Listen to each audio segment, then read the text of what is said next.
और फिर आईटी रुड़की और हमारी जो पीएमयू है केपीएमजी जो सॉलिड वेस्ट मैनेजमेंट का काम देख रही है, पूरे उस वर्कशॉप का आकलन करेगी और उसके बाद बिहार में हम हर एरिया माननीय हमारे वित्त मंत्री सह मुख्यमंत्री आदरणीय सम्राट चौधरी जी इस कार्यक्रम वर्कशॉप का उद्घाटन करेंगे।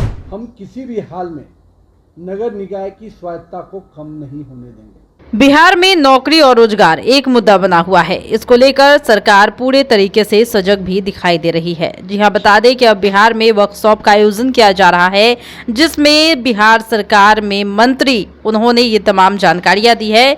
उन्होंने ये कहा है कि किस तरीके से इसमें मल्टीनेशनल कंपनियां आएंगी और कैसे इस पर काम होगा। इसके लिए उन्होंने मीडिया के सामने एक प्रेस वार्ता का आयोजन भी किया है। क्या कुछ कहा है, सुनिए। देखेगा और फिर आईटी रुड़की और हमारी जो पीएमयू है केपीएमजी जो सॉलिड वेस्ट मैनेजमेंट का काम देख रही है, ये दोनों टीम बैठकर पूरे उस वर्कशॉप का आकलन करेगी और उसके बाद बिहार में हम हर एरिया जो कि हमारे यहाँ अलग अलग निकाय हैं जिसको हम लोग क्लस्टर के रूप में भी देख रहे हैं, तो उन क्लस्टर को अलग अलग निकाय में किस मॉडल से हम कहाँ जा सकते हैं, किस एरिया में कर सकते हैं, उसको फिर नगर निकाय के साथ बैठकर हम लोग फाइनल करेंगे। तो मेरा ये मानना है कि ये कल बिहार के लिए और बिहार की राजधानी पटना में ये वर्कशॉप होने जा रहा है। माननीय हमारे वित्त मंत्री सह मुख्यमंत्री आदरणीय सम्राट चौधरी जी इस कार्यक्रम वर्कशॉप का उद्घाटन करेंगे और पूरा विभाग, मैं, हमारे प्रधान सचिव और विभाग के अन्य अधिकारी पूरे दिन भर इस वर्कशॉप में रहेंगे। उद्घाटन सत्र में माननीय अपने सभी पत्रकार बंधुओं से भी हम लोग आग्रह करेंगे वो भी रहें, पहला उद्घाटन सत्र। दूसरा विषय जो आप लोग के ध्यान में भी होगा, निगम के विषय को लेकर आ रहा है, मेरे भी ध्यान में है और मैं उनके प्रतिनिधियों से भी मिला हूँ, बातचीत किया है। मैं हमेशा भी ये बात मानता हूँ, आज भी आपके सामने भी स्पष्ट रूप से इसको दोहरा रहा हूँ, हम किसी भी हाल में नगर निकाय की स्वायत्तता को कम नहीं होने देंगे। जो भी उसके उपाय हैं, सरकार के पास जो उनके विषय आए हैं, सरकार उस पर सकारात्मक रूप से विचार कर रही है। हम लोग पूरी पहलुओं को देख रहे हैं और हमारा आज भी मानना है कि जिन भी चीज़ों में स्वायत्तता की उनकी आवश्यकता है वो स्वायत्तता को निश्चित रूप से रहने दिया जाएगा। जहाँ जहाँ पर एक राज्य को अपनी पॉलिसी बनाने में जो सहायक चीज़ें ज़रूरत पड़ती हैं उसको, क्योंकि हमारे पास 262 यूएलबीज हैं, हर यूएलबीज अपने अपने पॉलिसी अलग बनाएंगी तो राज्य की एक पॉलिसी नहीं बन पाती है। तो राज्यों के पॉलिसी बनाने में कहीं ना कहीं राज्य को भी आगे बढ़कर काम करना पड़ता है, लेकिन बिना नगर निकाय के, नगर पालिका के सपोर्ट से या बिना उनके सुझाव से हम कोई निर्णय नहीं लेंगे। ये हमारा आज भी मानना है। जिन चीज़ों का ध्यान उन्होंने आकृष्ट किया है उन सभी विषयों पे हम लोगों ने विभाग में चर्चा की है। बहुत जल्द उस पर हम लोग निर्णय लेकर आप सबको भी अवगत कराएंगे। लेकिन मैंने जो स्पष्ट कहा, ये कहीं भी हम पंचायती राज व्यवस्था एक अंग है, विधायिकी एक अंग है और संसदीय प्रणाली एक अंग है।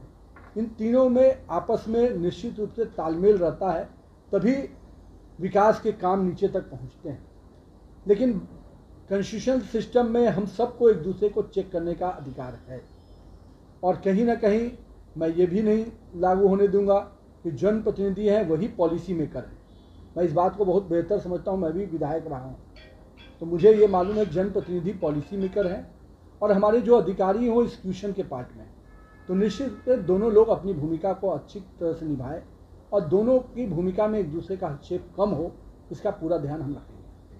एक सवाल है सर, आखिर बिल को संशोधित करने की जरूरत क्यों पड़ी थी? देखिए, कई उसके मापदंड हैं बिल के। जब आप उसके प्रारूपों में जाएंगे तो कई चीज़ें हैं जहाँ पर, अब जैसे कि आप ही को मैं बता रहा हूँ, ठोस प्रबंधन जिसकी बात हो रही है, अब 262 यूएलबी अलग अलग, अगर आज हमको बड़े सिस्टम खड़े करने हैं तो एक यूएलबी का 50 टन कलेक्शन है, किसी का 70 है, किसी का 100 है और हमारे पास जो भी बड़ी कंपनी आकर इस रिसाइकलिंग प्रोसेस में जाएगी उसको कम से कम 1000 टन की साइकिलिंग चाहिए।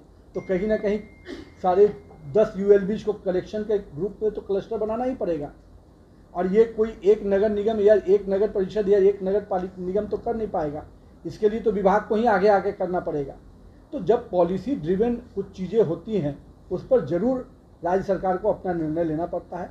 लेकिन मैं फिर कह रहा हूँ, बिना नगर पालिका के सिस्टम को हस्तक्षेप किए हुए, बिना उनकी स्वायत्ता को रुकावट लाए हुए उनकी सहभागिता से निर्णय होगा। इस बात को आप एकदम ध्यान रखें। जो नाराजगी व्यक्त की जा रही है, कोर्ट जाने की बात हो रही है, क्या कुछ इसमें भी संशोधन होगा इन चीजों को देखते हुए? देखो भाई, मेरे कोर्ट एक अलग निर्णय है, वो उनका निर्णय है। मैंने विभाग में उनके सभी जनप्रतिनिधियों के डेलीगेशन से बात किया है। जो बातचीत हमारी हुई है उसको निश्चित रूप से सरकार में चर्चा करके हम लोग निर्णय करेंगे।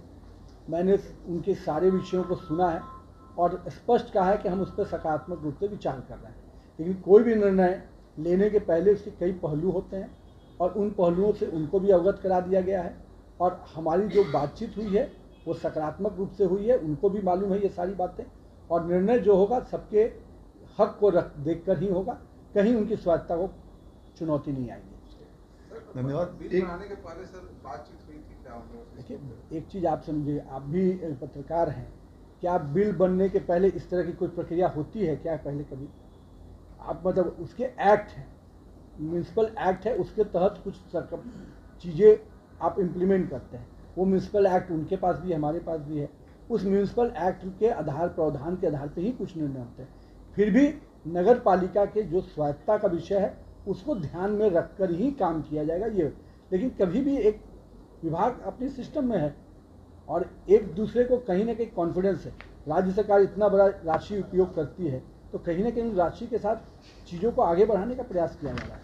ठीक है, चलिए एक चीज आप लोगों को उसमें और भी आप लोग बता दें। स्वायत्ता की बात है या दर निर्धारण की थी? उस पे भी नहीं दर विधान ये सारी अलग विषय चीज़ है, सारी चीज़। जो नगर पालिका का अधिकार क्षेत्र में है उन्हीं के पास है। सर, मुख्य पार्षद का प्रोसीडिंग अधिकार छीनने की भी बात है विधेयक में। वो संक्षेप में देखिए, मंत्री महोदय ने सारी चीजों के बारे में आप लोगों को बताया कि सारी चीजों के बारे में विस्तार पूर्वक कल भी और परसों भी नगर निकायों के प्रतिनिधि मंडल से राज्य सरकार की बहुत विस्तृत वार्ता हुई है सभी बिंदुओं पर, और उस पर सकारात्मक रूप से उस पर सरकार के संज्ञान में चीजें हैं और उस पर निर्णय भी उस पर हो रहा है, उसमें दिक्कत नहीं है।